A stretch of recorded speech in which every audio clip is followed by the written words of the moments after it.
Wow, how amazing are you. 3 days without sugar. आप काफी सारे सटल चेंजेस आपकी बॉडी में ऑलरेडी नोटिस करना शुरू कर चुके होंगे। आपके शुगर क्रेविंग्स अब पहले जितने स्ट्रॉन्ग नहीं हैं। आपको खाना खाने के बाद स्नैकिंग की क्रेविंग कम फील हो रही होगी। मेंटल क्लैरिटी इंक्रीज होना शुरू हो गई होगी एंड अब आप पहले से ज्यादा एनर्जेटिक फील कर रहे होंगे। कीप गोइंग और ये चेंजेस आपको बहुत प्रोमिनेंटली नोटिस होने लगेंगे। आज का अमेजिंग बॉडीली फंक्शन है बॉडी के एनर्जी सोर्सेस। हमारी बॉडी 2 प्रोमिनेंट एनर्जी सोर्सेस पे वर्क करती है, ग्लूकोज एंड फैट। बॉडी का हर एक सेल ग्लूकोज स्टोर करता है एंड यही ग्लूकोज बॉडी को फ्यूल करता है। एवरी सेल हैज माइटोकॉन्ड्रिया जिसका काम है ग्लूकोज को एनर्जी में कन्वर्ट करना and that's why they are called cells power house. जैसे ही आप खाना खाते हैं आपका पेनक्रियाज इंसुलिन रिलीज करता है। इंसुलिन के ये 3 मोस्ट इंपॉर्टेंट काम हैं।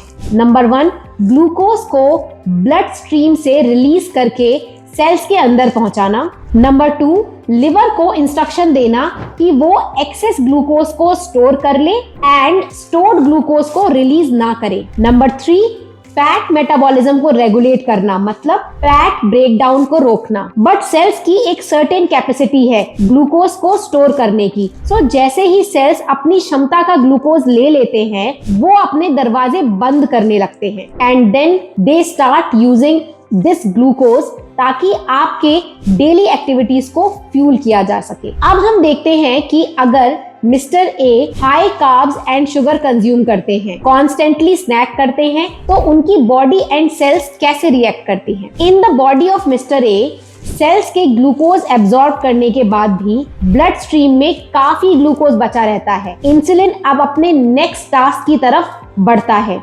इंसुलिन लिवर को सिग्नल देता है कि एक्स्ट्रा ग्लूकोज को फैट में कन्वर्ट करके स्टोर कर ले। जब तक ये सारे काम बॉडी में हो रहे हैं मिस्टर ए ने स्नैक्स कंज्यूम कर लिए। इंसुलिन फिर से जनरेट हुआ एंड स्टार्ट्स इट्स जॉब। आपको याद होगा कि सेल्स ऑलरेडी अपनी कैपेसिटी का ग्लूकोज ले चुके हैं। ब्लड स्ट्रीम का ग्लूकोज फैट में कन्वर्ट हो रहा है and now mister A has more glucose in his bloodstream। अब ना सिर्फ ये ग्लूकोज फैट में कन्वर्ट होगा बल्कि इंसुलिन लिवर को ये कमांड देगा कि फैट को ब्रेक डाउन ना करे। तो अब शायद you are able to connect the dots कि कैसे high carbs, modified starch and sugar consumption and constant snacking directly fat storage में कंट्रीब्यूट कर रहा है एंड उस फैट को ब्रेक डाउन होने से रोक रहा है। अब आप इमेजिन कीजिए कि अगर मिस्टर ए रेगुलरली यही रूटीन फॉलो करते हैं तो उनकी बॉडी के विसरल ऑर्गन्स में फैट डिपॉजिट होता जाएगा। मिस्टर ए ना सिर्फ टाइप 2 डायबिटीज बल्कि fatty liver, hypertension, weight gain, kidney problems and weak joint जैसे कई प्रॉब्लम के कगार पर आ जाएंगे। मिस्टर ए को क्या करना चाहिए? He needs to break this cycle. Number 1, stop snacking. अपनी बॉडी को अपना काम करने दीजिए, डोंट ओवरलोड इट। अगर आप अपनी बॉडी को कम से कम 8 आवर्स का ब्रेक देते हैं बिटवीन द मील्स तो आपके सेल्स अपने स्टोर्ड ग्लूकोज को यूज कर लेंगे एंड फिर से ग्लूकोज एब्जॉर्प्शन के लिए रेडी हो जाएंगे। बार बार इंसुलिन नहीं रिलीज होगा, इसका मतलब है फैट स्टोरेज कम होगा एंड फैट ब्रेकडाउन को रोकने वाला कोई नहीं होगा। Number 2, don't consume sugar. Simple sugar जैसे स्वीट्स, मॉडिफाइड स्टार्च लाइक मैदा बहुत जल्दी ग्लूकोज रिलीज करते हैं एंड बॉडी को ज्यादा इंसुलिन जनरेट करने को फोर्स करते हैं और अब आप ऑलरेडी जानते हैं कि इससे क्या प्रॉब्लम्स होती हैं। नंबर 3,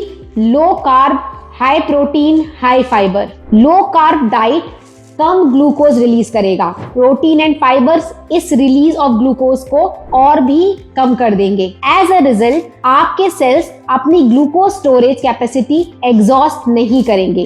अब बॉडी ग्लूकोज बर्निंग से फैट बर्निंग मोड में स्विच कर सकती है and this is exactly where we want to reach. इस स्टेट में पहुंचने के बाद आप ना सिर्फ क्रॉनिक डिसऑर्डर से दूर हो जाते हैं बल्कि अगर आपको ऑलरेडी ये डिसऑर्डर्स हैं तो उनको हील करना भी शुरू कर देते हैं। होपफुली ये इन्फॉर्मेशन आपको शुगर क्विट करने के लिए और ज्यादा मोटिवेट करेगी। एज प्रॉमिस्ड हम कल एक ब्रिलियंट एंड बहुत इंपॉर्टेंट बॉडीली फंक्शन के बारे में बात करेंगे। Quit sugar, your body thanks you.